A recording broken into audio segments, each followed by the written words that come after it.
दोस्तों नमस्कार, सलाम। जैसा कि आपको सभी को मालूम है कि सीमा हैदर केस अब काफी तेजी से चल रहा है और गति पकड़ चुका है। तो कानूनी प्रक्रिया को तेज करते हुए आज मैंने एसएचओ जेवर को एक क्रिमिनल कंप्लेंट सीमा के खिलाफ, नेत्रपाल के खिलाफ और सचिन के खिलाफ फाइल की है, जो कि इंडियन पेनल कोड की धारा 153A, 195, 196, 197, 199, 201, 205, 209, 406, 420, 467, 468 और 459, 471, 494, 495, 496, 120B IT एक्ट 2000 की सेक्शन 67 सेक्शन 11A भारतीय विदेशी अधिनियम 1946 बरखिलाफ सीमा हैदर केर ऑफ सचिन मीना पुत्र नेत्रपाल व नेत्रपाल उर्फ नेत्र पुत्र बिशंबर, ये रेजिडेंट ऑफ रघुपुरा।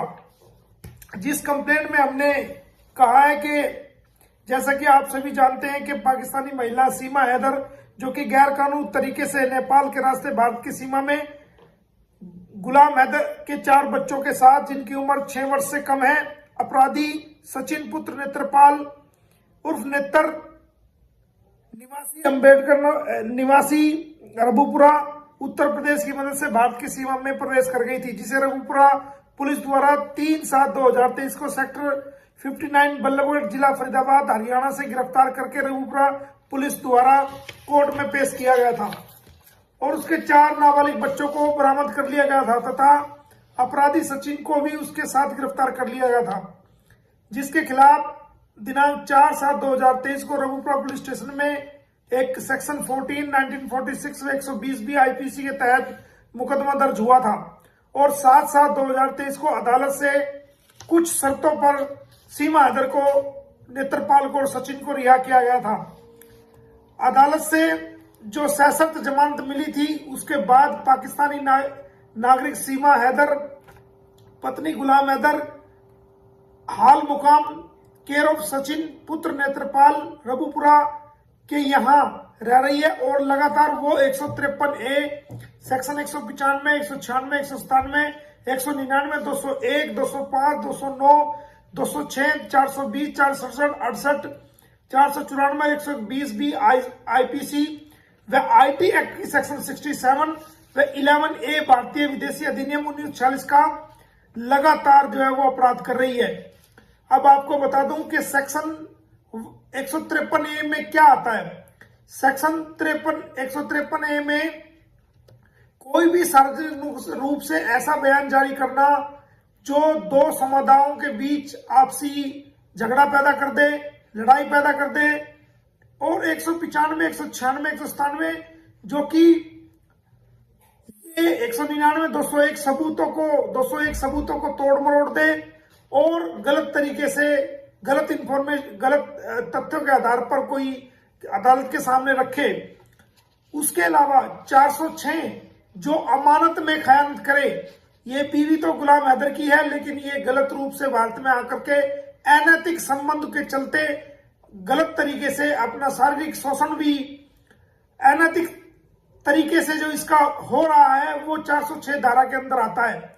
उसके अलावा जो इसने जमानत में अपने आप को गुलाम है, जब ये कह रही है कि 13 मार्च 2023 को इसने सचिन के साथ हिंदू रीति रिवाजों से शादी कर ली थी, तो और ये एनिवर्सरी मनाने जा रही है, तो फिर किस आधार पर इसने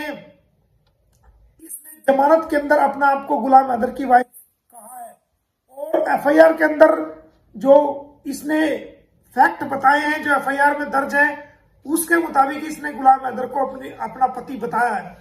इसके अलावा जो कबूलनामा इसने किया है उसके अंदर भी इसने अपने आप को गुलाम हैदर की वाइफ बताया है।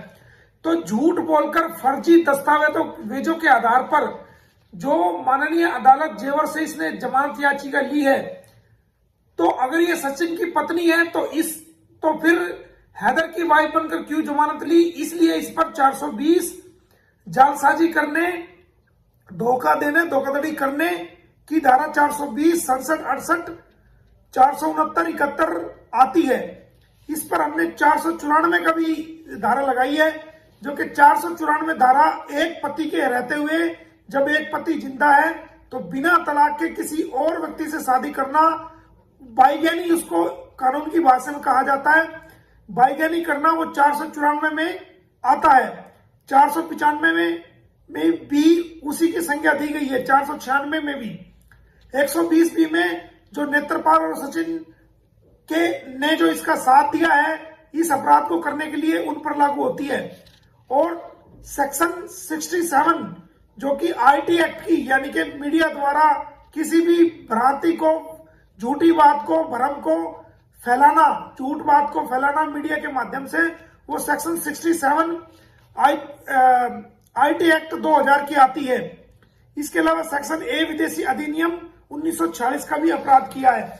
तो हमने डिटेल से आज पूरी कहानी लिखकर और इसके अंदर बताया कि अगर ये कहती है कि भाई मैंने सचिन से 13 मार्च 2023 को शादी की थी, तो हमने कंप्लेंट में लिखा है तो आपने जमानत के अंदर अपने आप को गुलाम हैदर की बीवी बताकर क्यों जमानत अर्जी फर्जी जालसाजी करके दायर की, और क्यों आपने वो जमानत वहां से बतौर गुलाम हैदर की बीवी प्राप्त की? अगर आपने शादी कर ली थी तो आपको सचिन की वाइफ बताना चाहिए था।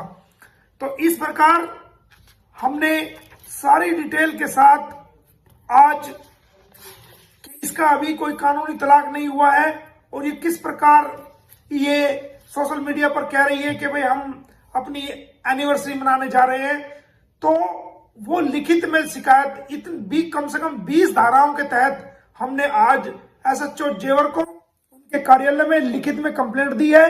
और वहीं से हमने, क्योंकि रिसीविंग उन्होंने हमें कोई दी नहीं है, तो हमने एसएचओ को भी बताया कि आपके कार्यालय ने हमें कोई रिसीविंग नहीं दी है। तो मैंने वही थाना सही कमिश्नर ऑफ पुलिस को और डिस्ट्रिक्ट मजिस्ट्रेट को और खुद एसएचओ को पीडीएफ द्वारा कंप्लेंट जो है वो मेल कर दी है और बाय हैंड कॉपी भी उनको दे दी है। अब जल्द इसके खिलाफ एफआईआर दर्ज होगी और इन धाराओं में कम से कम 20 धाराएं हैं जिनके अंदर 7 साल से 10 साल तक की सजा का प्रावधान है। अगर ये एफआईआर दर्ज होने के बाद पुलिस इसको बुलाएगी और बाकायदा इसका बयान दर्ज करेगी कि आपके खिलाफ ये एलिगेशन है, आप बताइए।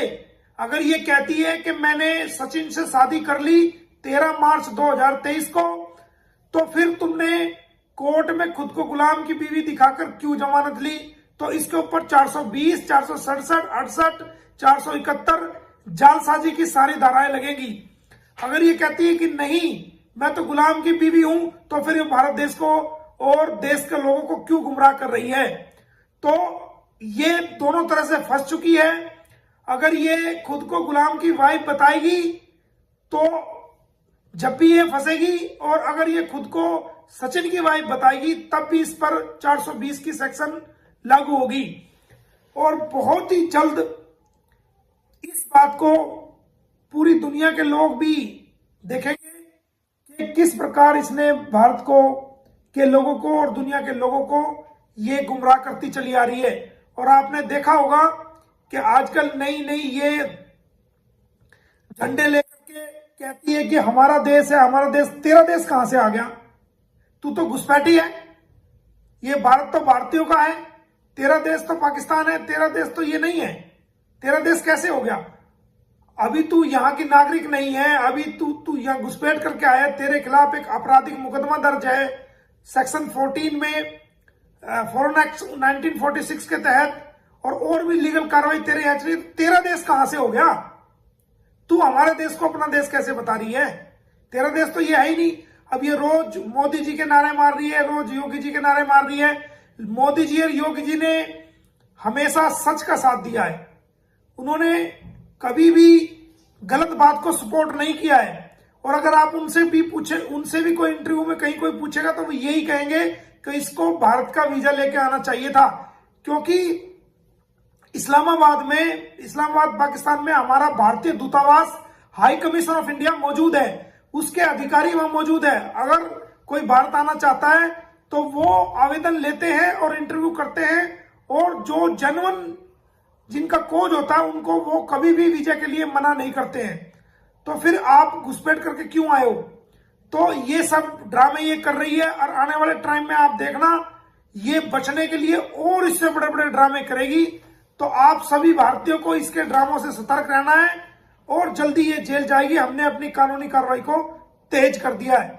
उम्मीद है कि पुलिस प्रशासन, जिनको ये एसएचओ जेवर को हमने कंप्लेंट दी है, पुलिस प्रशासन जो है वो जल्दी हमारी कंप्लेंट पर एफआईआर दर्ज करके इसको, सचिन मीना को और नेत्रपाल को अरेस्ट करके कोर्ट में पेश करेगा।